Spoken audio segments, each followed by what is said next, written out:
তুমি কি আমার মনের মধ্যে থাকবে? না, আমার নিজের বাসা আছে। এই পাশের বাড়ির ভাবির ছেলে হয়েছে, তার চেহারার সাথে তোমার এত মিল কেন? দেখো, আমারে সন্দেহ করবা না, আমি কিন্তু ভাবির ধারে কাছেও যাই নাই। আরে তোমারে সন্দেহ করতেছি না, ভাই 2 বছর ধরে বিদেশ, ভাবির বাচ্চা হইলো কি করে? এখন ডিজিটাল যুগ, অনলাইনে কত কিছু হয়। কাজের মেয়েরা তো অর্ধেক দিন আসে না, আমার ফালতু ফালতু টাকা দেওয়া লাগে। তাহলে এক কাজ করি, কাজের মেয়েটা আমি বিয়ে করে নি, তাহলে টাকা কটা বেঁচে যাবে না, কি বলো? তাহলে আমিও একটা কাজ করি, আমাদের বাড়ি যে সবজি দিতে আসে না, তারে আমিও বিয়ে করনি, তাহলে তোমার আরো কটা টাকা বেঁচে যাবে না।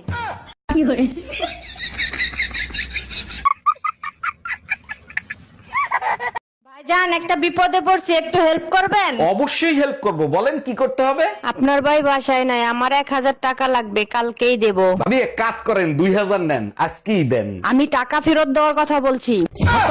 বেবি, রেস্টুরেন্টে চলে আসছি, বলো তুমি কি খাবা? ওরে আমার বাবুটা, তুমি যা খাবা আমিও তাই খাবো। এক্সকিউজ মি, হ্যালো, একটা ওয়েটার পাঠান। বেবি, 2টা ওয়েটার আনতে বলো, আমিও ওয়েটার খাবো। এই যে শুনছেন, জি ভাইয়া, কিছু বলবেন আপনি? আমি আপনার রূপের আগুনে জ্বলে পুড়ে ছাই হতে চাই। ও মাই গড, তাই নাকি? 100%। তাহলে ছাই হয়ে যান, সেই ছাই দিয়ে আমি থালা বাসন মাজবো। আচ্ছা ঠিক আছে। এই শোনো, গরমের ছুটিতে মা আসতিছে, 2-1 দিনের ভিতরে এসি কিনে নিয়ে আইসো। আলমারিতে টাকা রাখা আছে, তুমি গিয়ে নিয়ে আসো। আর শোনো, আগুন নিবানোর একটা সিলিন্ডারও নিয়ে আইসো। আগুন নিভানোর সিলিন্ডার? আগুন নিভানোর সিলিন্ডার দিয়ে কি হবে? যে গরম পড়ছে তাতে কি এসিতে কাজ হবে? তার উপর আবার তোমার মা আসতেছে, যে কোনো সময় আগুন লাগতে পারে।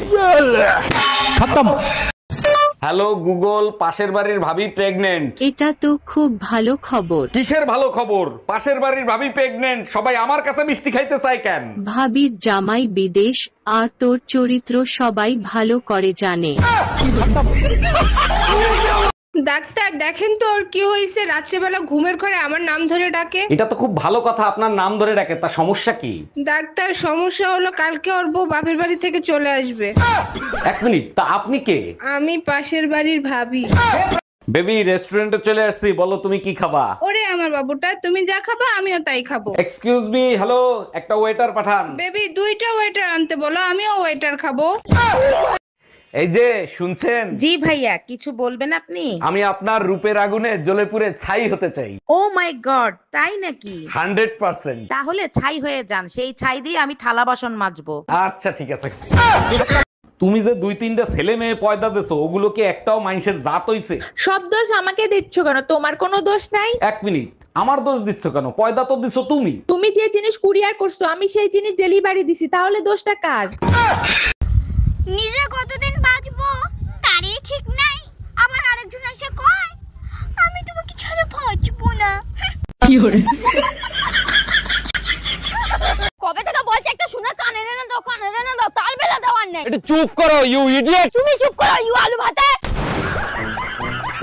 ইংলিশ কেলাচ্ছে, ইংলিশ মনে হচ্ছে ইংলিশ একাই জানে যত সব।